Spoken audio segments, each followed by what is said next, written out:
తిరుపతి. అందులో ఒక వ్యక్తి మెసేజ్ పెట్టిండు. ఏమని పెట్టిందంటే, అన్న ఈ గ్రూప్లో 900 మంది ఉన్నాం, ఈ 900 మంది పెట్టిన పోస్టులు పెట్టకుండా పెడుతూ ఉన్నారు. అది హిందూ ధర్మం గురించే రుద్ది రుద్ది రుద్ది రుద్ది బోర్ అయిపోతున్నారు. అదే విషయం పొద్దున్న లేస్తే హిందుత్వం, పొద్దున్న లేస్తే కాషాయం. ఇగో ఈ విధంగా చెప్తుంటాం కదా పొద్దున్న లేగానే. ఇదేనా ఇక మనం చేసేది? ఈ గ్రూప్లో ఒక్కొక్కరు పెడతారు పోస్టులు. ఆ గ్రూప్లో అసలు అవి చూస్తే మనకు మైండ్ పోద్ది, బా ఇంత పెద్ద హిందువులా అని అనిపిస్తాం. కానీ వాడు గుడికి పోతే కూడా మన ముఖాన బొట్టుండదు. వాడి ప్రొఫైల్ చూస్తాము, ప్రొఫైల్ ఓపెన్ చేసి చూస్తే గుడి కాడికి పోయి దండం పెడుతుంటారు, కానీ ముఖాన బొట్టుండదు. ఇక ఆడ ఎంత గొప్ప హిందువు ఒకసారి ఆలోచించండి. కనీసం మనం వారానికి ఒక్క రోజు కూడా మన కట్టల హిందువులు కూడా పోరు గుడికి. గుడి విలువ ఏంటో తెలియదు కాబట్టి పోరు. అయితే అడిగేందుకు వచ్చాను, మరి ఎప్పుడు ఇదేనా మనం గ్రూపుల్లో మెసేజ్ పెట్టుకోవటమేనా, లేకపోతే బయటకు వచ్చి ఏమైనా పని చేయాలా? పని చేసేది ఉందా? మరి వాళ్ళంతా గ్రూపుల్లో మెసేజ్లు తగ్గించి బయట పని చేస్తున్నారు క్రైస్తవులు, ముస్లింలు. మరి మన హిందువులు ఏం చేస్తున్నారు? ఓన్లీ గ్రూపులే ఒక్కొక్కడికి 5-6 గ్రూపులు, 10-15 గ్రూపులు. ఆ గ్రూపులకు ఒక్కొక్కరు 15, ఒక్క గ్రూప్లో 1500 మంది, 1000 మంది ఉంటున్నారు. ఎవడన్నా పని చేస్తున్నా బయటకంటే ఎవ్వలేదు. ఆ 1000 మందిలో ఒక్కరిద్దరు కనపడతారు బయటకు వచ్చి పని చేసేవారు. అయితే మీకు కూడా డౌట్ రావచ్చు, మరి మీరేం చెప్తున్నారు ఓన్లీ వీడియోలే కదా అని. నేను నిజానికి తెర ముందు, వీడియో ముందు మీకు కనపడుతున్నా, తెర వెనక ఏం చేస్తున్నది మీకు కనపడట్లే. ఈ కొంతమంది విన్నోళ్ళకి తెలుస్తుంది. కొన్ని గ్రూపులలో ఆంధ్రాలో, ఇటు మన తెలంగాణలో ఆ చివర పల్లెటూళ్ళల్లో, గ్రామాలలో, చర్చిలో ప్రాబ్లమ్స్ జరిగినప్పుడు ఐందవ శక్తి వాళ్ళు, కొంతమంది శివశక్తి వాళ్ళు అంటే వాళ్ళు చాలా బిజీ ఉంటారు. మళ్ళీ నా దగ్గరికి వచ్చిన వాళ్ళు ఉన్నారు. నాకు ఫోన్లు చేసి అన్న సమస్య ఇది అని అంటే, జంగారెడ్డిగూడెంలో ఒక చర్చిని మూపించిన నేను విజయలక్ష్మి గారు. ఈ విషయం మీరు విన్నారో ఇన్లేదు. ఎంఆర్ఓ తోటి మాట్లాడిన ప్రతి వాయిస్ రికార్డింగ్ మళ్ళీ మీకు తెలియాలి కదా. ఆ విషయం అవన్నీ మీరు కూడా తెలుసుకోవాలి కదా, మనం వేరే వాళ్ళతో ఎలా మాట్లాడాలనే విషయం. ఆ వాయిస్ రికార్డింగ్లు కూడా పంపించిన. మరి ఎంతమంది విన్నారో తెలియదు నాకు ఆ విషయం. అయితే ఈ విషయం ఎందుకు చెప్తున్నట్టే, నేను గొప్ప చేసినని కాదు, నేను ఓన్లీ వీడియోలకు పరిమితం అయిపోలేదు, ఈ విధంగా నేను ఇంటికి పరిమితం అయిపోలేదు. బయటకు వచ్చి జనాలను చైతన్యపరుస్తున్నా. ఎక్కడన్నా నా హిందువులు ఇబ్బంది పడుతున్నారు, బాధపడుతున్నారంటే అక్కడ వాళ్ళకి ఒక మోటివేషన్ ఇస్తున్నా. అక్కడ చర్చిలను నిర్మాణం కాకుండా చేస్తున్నా. అక్కడ చర్చి నిర్మాణం జరుగుతున్న చర్చి నిర్మాణం ఇప్పటికి కూడా ఈ ఫోన్ మాట్లాడమంటే ఇప్పుడు మాట్లాడి అక్కడ చర్చి నిర్మాణం ఏం జరిగిందో వినిపిస్తా. ఇది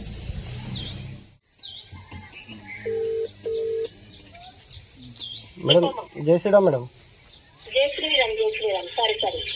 మేడం మేడం, ఇక్కడ మనం కృష్ణా జిల్లాలో మహేష్ వాళ్ళ ఇంటి పక్కన ఉన్న చర్చిని ఆపించాం కదా, అది ఏ ఊరు? అది బంటుమిల్లి. మహేష్ వాళ్ళ చర్చి ఇప్పుడు మళ్ళీ ఏమన్నా ఇష్యూ జరిగిందా? ఎన్ని రోజులు జరిగింది మేడం? అది ఎన్ని నెలల నుండి మనం దాన్ని పూర్తిగా మూపించేసినాం?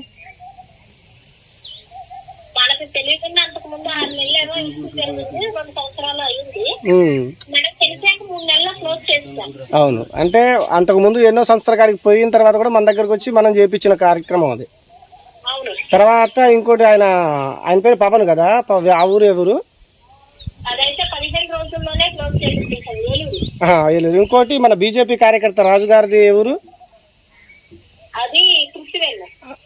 ఏ ఊరు మేడం? ఏ ఊరు అది? కృత్తివెన్ను. అక్కడ ఇప్పుడు అసలు ఆ నిర్మాణమే చేయట్లేదు కదా, మనం కంప్లైంట్ పెట్టిన తర్వాత. జంగారెడ్డిగూడెంలో చర్చి కూడా అది క్లోజ్ అయింది. అదే మీ ద్వారా మన ఇద్దరం కలిసి చేసిన కార్యక్రమాలు చిన్న మీటింగ్లో ఉన్నా మేడం. అంటే జనరల్గా ఈ విషయం కొంత వ్యక్తులకు కూడా తెలియాలి కదా. ఆ ఊర్లో నాకు ఐడియా లేదు, మర్చిపోయినా. అందుకనే ఒకసారి మీ ద్వారా చెప్దాం. ఇట్లా విజయలక్ష్మి గారు కూడా ఇంత ప్రయత్నం చేసి ఆమె గారు మేము కలిసి ఇట్లా చర్చలో మూపించడం జరిగిందని చెప్పి చెప్పడం. అందుకని మీకు ఫోన్ చేయడం. వాళ్ళకి ఫోన్ చేస్తే స్విచ్ ఆఫ్ వస్తున్నది.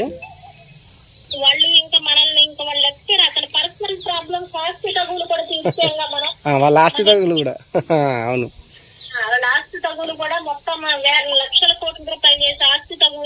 మనమే తీర్చాం.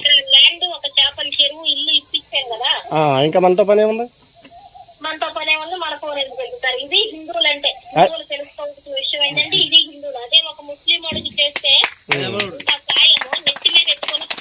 Right madam. సరే మేడం, మీకు మళ్ళీ 1 గంట తర్వాత ఫోన్ చేస్తా. జై శ్రీరామ్. చూసారా, ఈ మేడం గారు విజయలక్ష్మి గారు ఐందవ శక్తిలో ఉన్నారు. State Telangana, Andhra state RTI in charge. అంటే ఈ ఆర్టీఐకి సంబంధించిన మొత్తం ఈయనే చూసుకుంటుంది. ఆమెకి నాకు పరిచయం అయింది. ఇలా ఎవరు చేయని పనులని మేము చేపించేసినాం. 7-8 చర్చిలు పంపించినాం. ఇంకో విచిత్రం ఏంటో తెలుసా మీకు? షాక్ అయిపోతారు.